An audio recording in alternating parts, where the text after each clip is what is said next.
এতিয়া কিছুমানে মোক কৈ আছে যে স্যাৰ 5 বছৰ অভিজ্ঞতা থকা কাৰণে আমি কেইজনমান বাদ পৰি গলো মই শিক্ষা বিভাগক অনুৰোধ কৰিম যে নিয়মীয়াকৰণৰ মানদণ্ড 5 বছৰৰ অভিজ্ঞতাৰ পৰিৱৰ্তে 3 বছৰ কৰি দিয়ক যাতে বাকি সকলেও নিয়মীয়াকৰণ হৈ যাব পাৰে এখন উদাৰ হৃদয় লৈ যিসকল মাত্ৰ 3 বছৰ কাম কৰিছে সৰ্বশিক্ষা অভিযানত তেওঁলোককো আমি নিয়মীয়াকৰণৰ ব্যৱস্থা লম অহা বছৰৰ ভিতৰত আমি অহা বিত্তীয় বৰ্ষত তেওঁলোকক আমি নিয়মীয়াকৰণ কৰি দিম যিসকল শিক্ষক শিক্ষয়িত্ৰী কিবা কাৰণত আজি আবেদন কৰা নাই মই ভাবো যে অহা কালিৰ পৰা আপোনালোকৰ যিটো মৰ্যাদা হ'ব জীৱনৰ প্ৰতি যি নিৰাপত্তা আহিব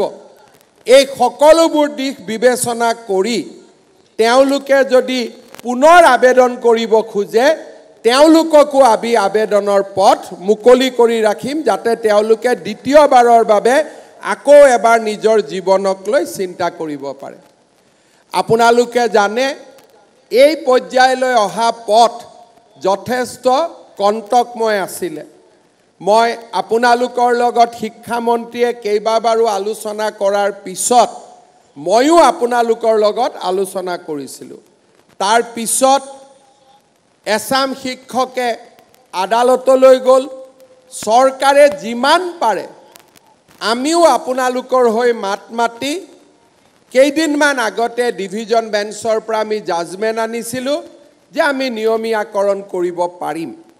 জাজমেণ্ট অনাৰ মাত্ৰ 2-3 দিনৰ ভিতৰতে শিক্ষা বিভাগে এই গোটেই কামখিনি কৰি দিবলৈ সক্ষম হ'ল আজি মই বিশেষকৈ চৰ অঞ্চলত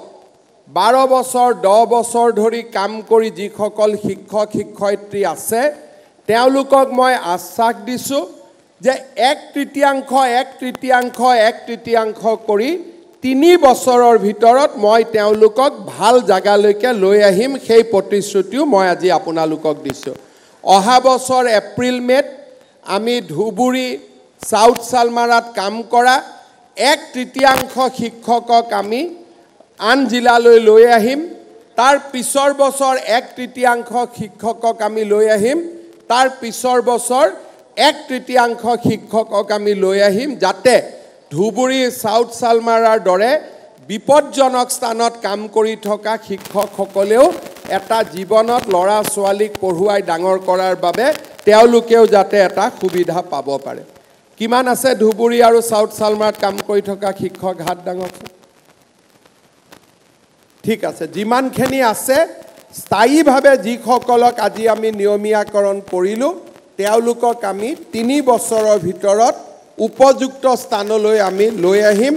আৰু অহা বছৰৰ ভিতৰত এই উপযুক্ত স্থানৰ যিটো ট্ৰান্সফাৰ সেই ট্ৰান্সফাৰৰ প্ৰক্ৰিয়া আমি আৰম্ভ কৰিম শ্ৰদ্ধাৰ শিক্ষক মণ্ডলী ইয়াৰ লগতে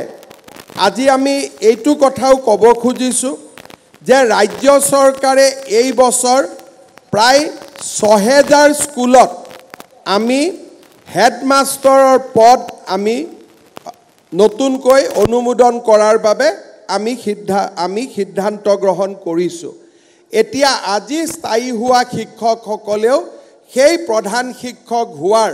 স্কুলৰ সিনিয়ৰিটিৰ ভিত্তিত এটা সুবিধা লাভ কৰিব যিটো আপোনালোকৰ বহুজনৰ বাবে যদি চুক্তিবদ্ধ শিক্ষক হৈ থাকিলে আমি হেডমাষ্টাৰ কৰিব নোৱাৰিলোহেঁতেন